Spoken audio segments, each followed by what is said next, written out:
प्रदोष व्रत क्यों किया जाता है और इसकी व्रत कथा। प्रदोष व्रत भगवान शिव को प्रसन्न करने और उनका आशीर्वाद प्राप्त करने के लिए किया जाता है। यह व्रत हिंदू पंचांग के अनुसार हर महीने की त्रयोदशी तिथि को रखा जाता है, जो शुक्ल पक्ष और कृष्ण पक्ष दोनों में आती है। एक, प्रदोष व्रत क्यों करते हैं? शिव पार्वती की कृपा। यह व्रत मुख्य रूप से भगवान शिव और माता पार्वती की उपासना के लिए किया जाता है। प्रदोष काल का महत्व।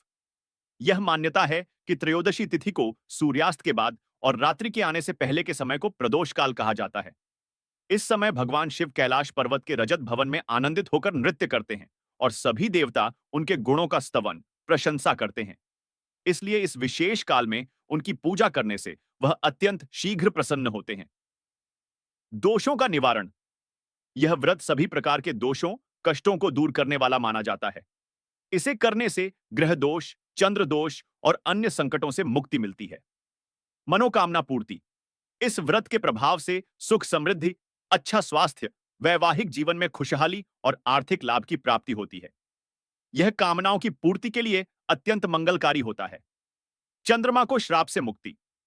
पौराणिक कथा के अनुसार जब चंद्रमा को दक्ष प्रजापति का श्राप मिला था, तब भगवान शिव ने त्रयोदशी के दिन ही उनकी पीड़ा का निवारण किया था। इसी कारण त्रयोदशी का यह व्रत शिव की कृपा से रोगों से मुक्ति दिलाने वाला माना जाता है। 2, प्रदोष व्रत की पौराणिक कथा। प्रदोष व्रत की कथा कई प्रकार से प्रचलित है। उनमें से एक प्रमुख कथा इस प्रकार है। एक नगर में एक बहुत गरीब ब्राह्मणी रहती थी। उसका एक पुत्र था। भिक्षाटन करके वह अपना और अपने पुत्र का पेट भरती थी। राजकुमार का मिलना। एक दिन वह ब्राह्मणी अपने पुत्र के साथ भिक्षा के लिए जा रही थी, तब उसे एक घायल राजकुमार मिला, जिसे शत्रुओं ने उसके राज्य से निकाल दिया था और उसके पिता राजा को बंदी बना लिया था। ब्राह्मणी ने उस राजकुमार को अपने पुत्र की तरह शरण दी और उसकी देखभाल की। आर्षी की सलाह।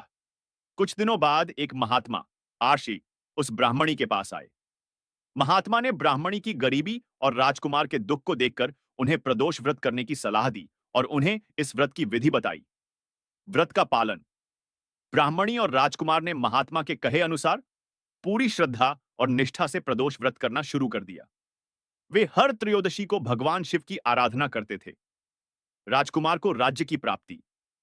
कुछ समय बाद राजकुमार को उसके ननिहाल से सहयोग मिला। उसने अपनी सेना तैयार की और शत्रुओं पर हमला कर दिया।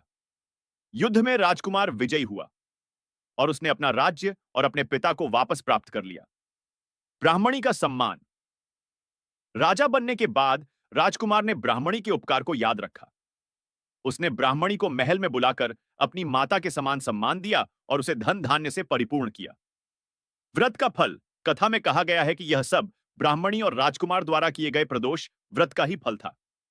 स्कंद पुराण के अनुसार जो भी व्यक्ति प्रदोष व्रत के दिन भगवान शिव की पूजा करता है और ध्यानपूर्वक इस व्रत कथा को सुनता है, उसके जीवन से दरिद्रता दूर होती है, सभी कष्टों का नाश होता है और उसे सुख सौभाग्य की प्राप्ति होती है।